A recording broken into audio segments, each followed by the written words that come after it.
నమస్తే, శ్రీ మాత్రే నమః, శ్రీ గురుభ్యో నమః.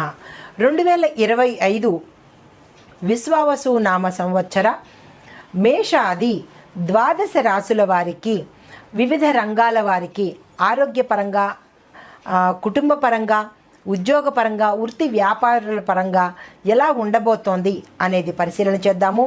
అందులో భాగంగా మీనరాశి వారికి పూర్వభాద్ర 4వ పాదము, ఉత్తరాభాద్ర 1, 2, 3, 4 పాదాలు, రేవతి నక్షత్రం 1, 2, 3, 4 పాదాలకు. అయితే వీరి యొక్క ఆదాయము 5 గాను, వ్యయము 5, రాజపూజ్యం 1, అవమానం 5.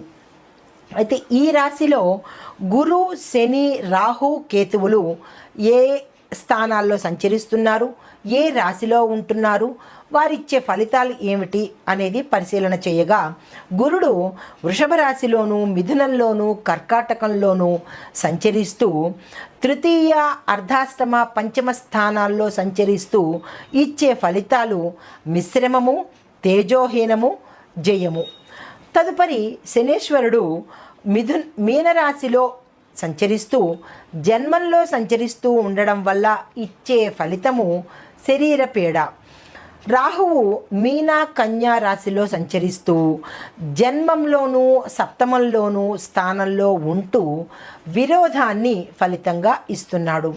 కేతువు కుంభ, సింహరాశిలో సంచరిస్తూ వ్యయము, షష్టంలో అనే స్థానంలో సంచరించుతుండగా ఇచ్చే ఫలితము ధన వ్యయము.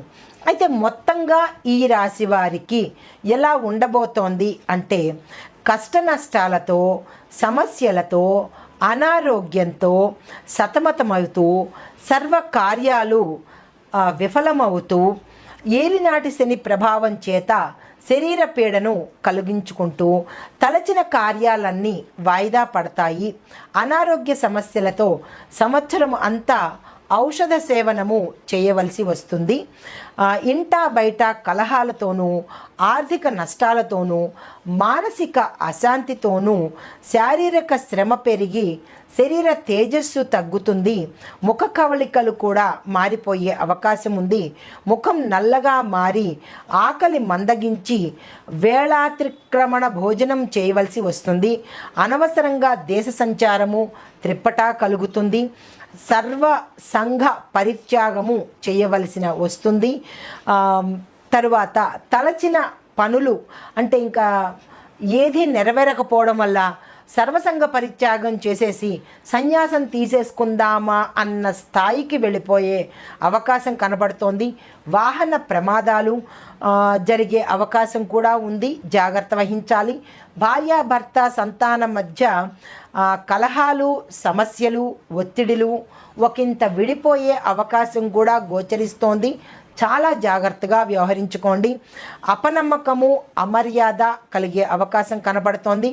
బ్యాంకు వ్యవహారాలు, ఆర్థిక లావాదేవీలు నష్టాన్ని చూపిస్తున్నాయి. తరువాత పోలీసు కేసులు, కోర్టు కేసులు మీ మీద పడి వ్యతిరేక భావన ఒకంత సమస్యలు సృష్టించే అవకాశం కనబడుతోంది. శుభకార్యాలు, వివాహము, సంతానము ఇలాంటి కార్యక్రమాలన్నీ వాయిదా పడే అవకాశం కనబడుతోంది. అపోహలు పెరిగిపోతాయి.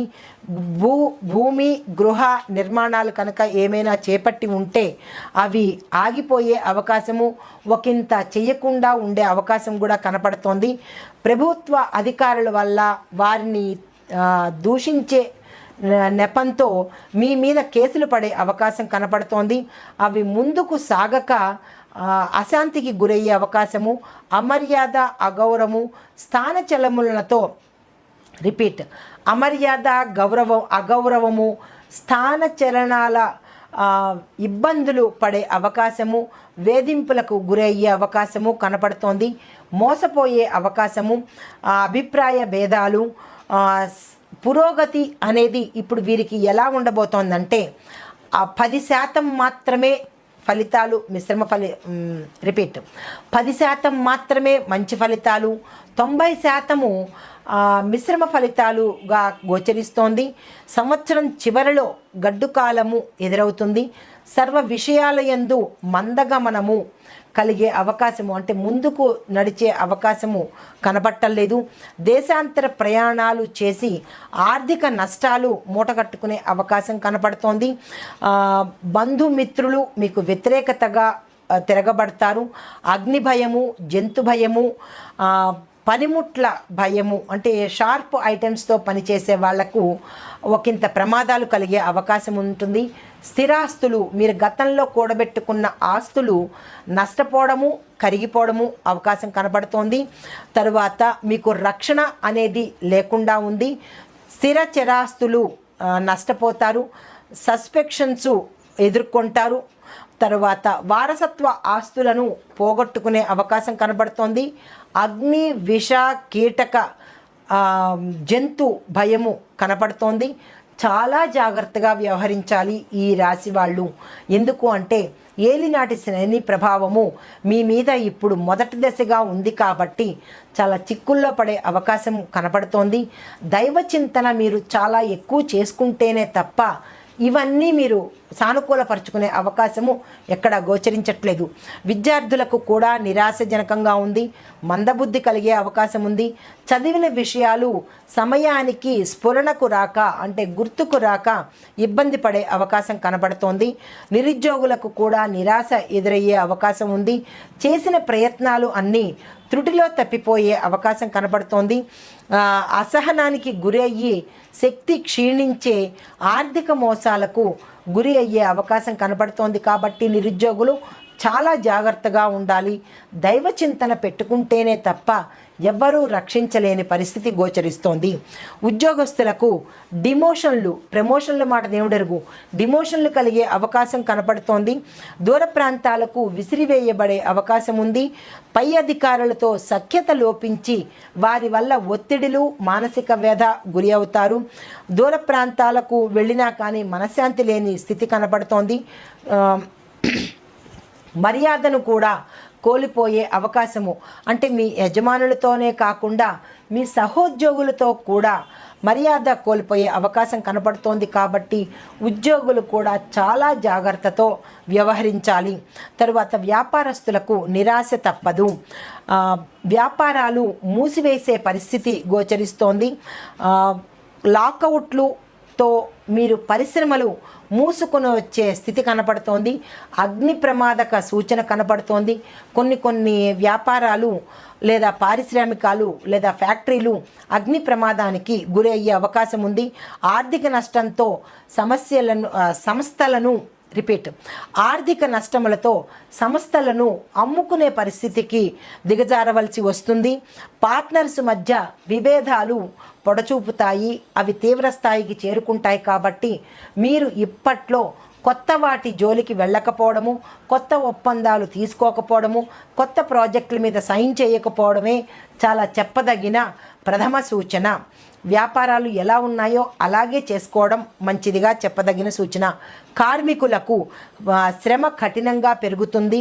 మీకు గుర్తింపు రాకపోగా అనవసరమైన కార్యాల మీద మీ మీద అపనిందలు పడే అవకాశము, ఒకంత ఉద్యోగాన్ని కోల్పోయే అవకాశం కూడా కనపడుతోంది. కాబట్టి జాగ్రత్త వహించండి. యంత్రాల దగ్గర, షార్ప్ పనిముట్ల దగ్గర పనిచేసే కార్మికులు, యంత్రాల దగ్గర, షార్ప్ పనిముట్ల దగ్గర పనిచేసే కార్మికులు జాగ్రత్త వహించాలి మీ ఆరోగ్యం పట్ల, మీ శరీరం పట్ల. ఎందుకు అంటే ఆ పనిముట్లతో మీకు ప్రమాదాలు కలిగే సూచన కనబడుతోంది. అంగవైకల్యం కూడా కనబడుతోంది. కాబట్టి చాలా జాగ్రత్తగా, ప్రాణం కన్నా మించింది లేదు కాబట్టి జాగ్రత్తగా వ్యవహరించండి.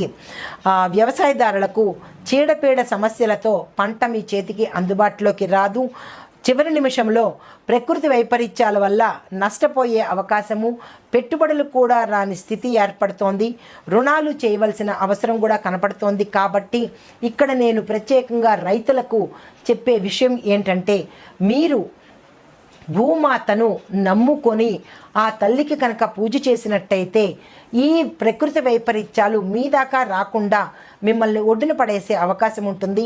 ఆ తల్లి మిమ్మల్ని కాపాడే అవకాశం ఉంటుంది. కాబట్టి ప్రతి ఒక్క వ్యవసాయదారుడు, ప్రతి ఒక్క రైతు కూడా భూమాతను పూజించాలి. ఇది తప్పనిసరిగా ప్రథమంగా నేను చెప్పిన కఠినంగా చెప్పినా కానీ ప్రథమంగా చెప్పే సూచన, అది మీకోసమే. రైతు నిరాశ పడవద్దు. తదుపరి ఆక్వాకల్చర్ వాళ్లకు సాగు చేయకుండా ఉండడమే చెప్పదగిన సూచన. ఆర్థికంగా నష్టాలు, సమస్యలు ఎదురవుతాయి. రుణాలు తీర్చడానికి కూడా మీకు శక్తి సరిపోయేటట్టుగా కనపడుతోంది. కాబట్టి ఉన్నదాంతోనే సర్దుకుపోయే మనస్తత్వాన్ని మీరు ఏర్పరచుకోవాలి. కవులకు, కళాకారులకు నిరాశ ఎదురయ్యే అవకాశము, సరియైన పని లేక అలమటించే అవకాశం కనపడుతోంది. ఉన్న పని సానుకూలంగా చెయ్యలేని శారీరక స్థితి వల్ల అమర్యాద, అగౌరవము, కీర్తి ప్రతిష్టలకు భంగం వాటిల్లే అవకాశం కనపడుతోంది.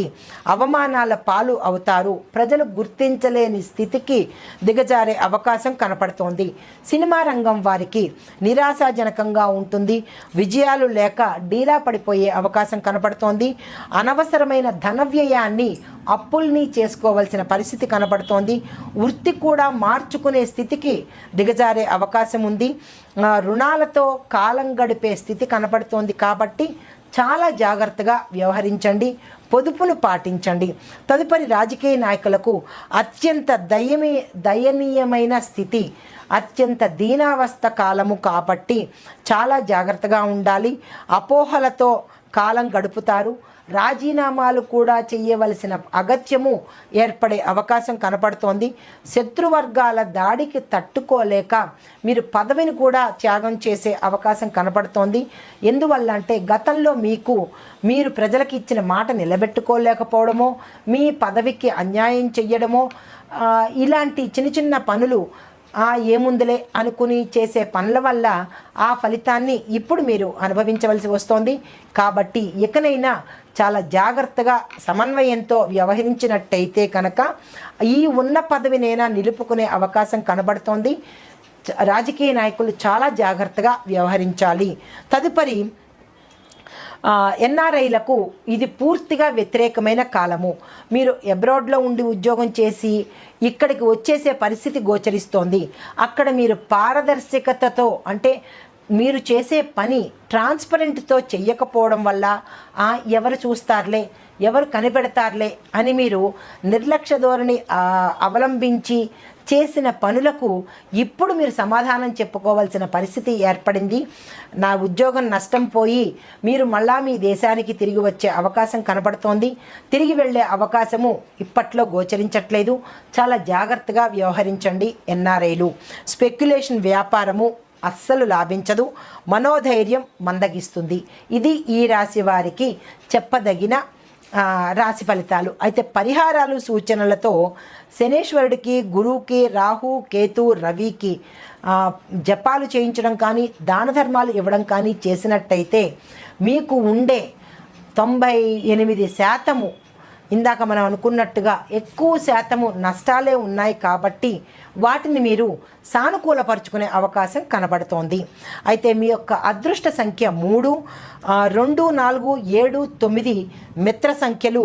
ప్రతి నెల మీరు 3, 12, 21, 31 తేదీలు ఉపయోగించుకోండి. అవి మంచి తేదీలు. ఆది, సోమ, గురువారాలు మీకు కలిసి వచ్చే వారాలు.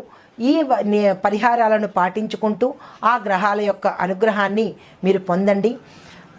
ప్రతి ఒక్కరికి 2025 నూతన సంవత్సర శుభాకాంక్షలు పేరున ప్రతి ఒక్కరికి చెబుతున్నాను.